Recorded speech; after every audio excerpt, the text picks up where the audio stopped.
രാജ്യമാകെ പഹൽഗാമിലെ തീവ്രവാദി ആക്രമണ ദുരന്തത്തിൽ പകച്ചു നിൽക്കുമ്പോൾ ഇത് മറ്റൊരു തരത്തിൽ ഇരുട്ടടിയായ ഒരു കൂട്ടരുണ്ട്. ആശാ തൊഴിലാളി.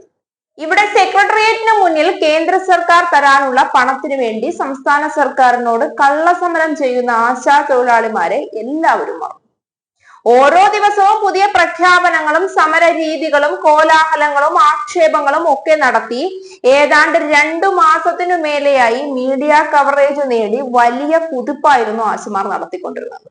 എന്നാൽ തീവ്രവാദി ആക്രമണം കഴിഞ്ഞ് സുരക്ഷാ വീഴ്ചയെ ചൊല്ലി കോൺഗ്രസും BJPയും ഒക്കെ കൂടി തമ്മിൽ തല്ലിയപ്പോൾ ഇങ്ങനെ ഒരു കൂട്ടരെ കൊണ്ടുവന്ന് സെക്രട്ടേറിയറ്റിന് മുന്നിൽ ഇരുത്തിയ കാര്യം എല്ലാവരും മറന്നു.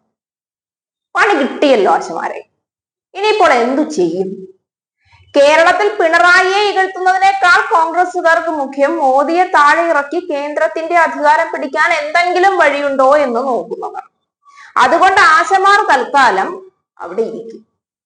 കേരളത്തിലെയും കേന്ദ്രത്തിലെയും മുഴുവൻ കോൺഗ്രസുകാരും സുരക്ഷാ വീഴ്ചയെ പറ്റി ചർച്ച ചെയ്യുന്ന തിരക്കിലാണ്. അതൊക്കെ കഴിഞ്ഞിട്ട് തിരികെ വരുമ്പോൾ ആശമാരുടെ കാര്യത്തിൽ പുതിയ ആശയങ്ങളും കഥകളും ഒക്കെ പറഞ്ഞു തരും.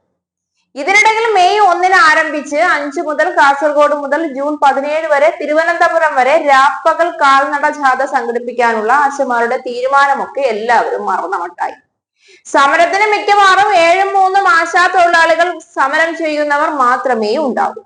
നടന്ന് കാലിലെ ചെരുപ്പ് തേഞ്ഞു തീരുമെന്നല്ലാതെ ഈ പറയുന്ന നേതാക്കന്മാർ പോലും തിരക്കൊഴിഞ്ഞ് കൂടെ കിട്ടാൻ ഒരു സാധ്യതയുമില്ല. ഒരു താൽക്കാലിക പരിഹാരം എന്ന നിലയിൽ ഞങ്ങളെ ഇവിടെ നിന്ന് പറഞ്ഞു വിടാൻ ഒരു 100 രൂപ കൂട്ടിത്താ എന്ന മട്ടിലായി ആശമാർ.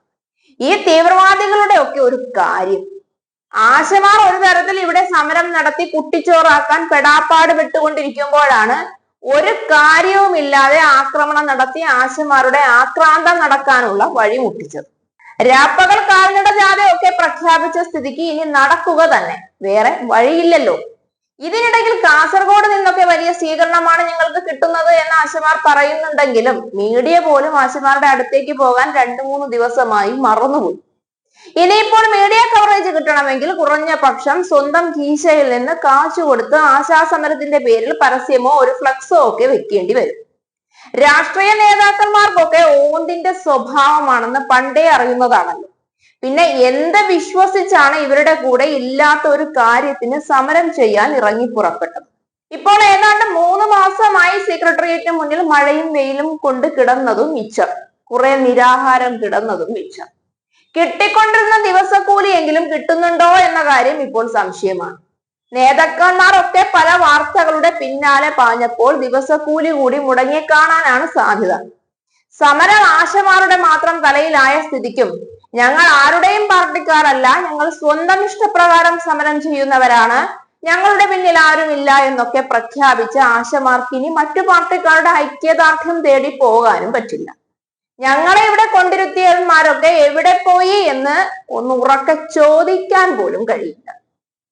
എന്തിനാണ് ഇത്രയും കടുംപിടുത്തം? ഞങ്ങൾക്കൊന്ന് അനുവദിച്ചു തന്നൂടെ എന്ന് ആശമാർ ചോദിച്ചു തുടങ്ങി. കടുംപിടുത്തം അവസാനിപ്പിക്കാൻ സർക്കാർ പല വഴിയും നോക്കിയതല്ലേ. ഇനിയിപ്പോൾ യുദ്ധത്തിന്റെ കാര്യത്തിൽ ഒരു തീരുമാനമൊക്കെ ആകട്ടെ. തീവ്രവാദികളെ ഒക്കെ വെടിവെച്ച് കൊന്ന് ഇന്ത്യയിലെ പാവപ്പെട്ട 26 മനുഷ്യരുടെ ജീവന് സൈന്യം കണക്ക് ചോദിക്കട്ടെ. അതൊക്കെ കഴിഞ്ഞ് ഈ ഇല്ലാ സമരത്തിലേക്ക് വരാം.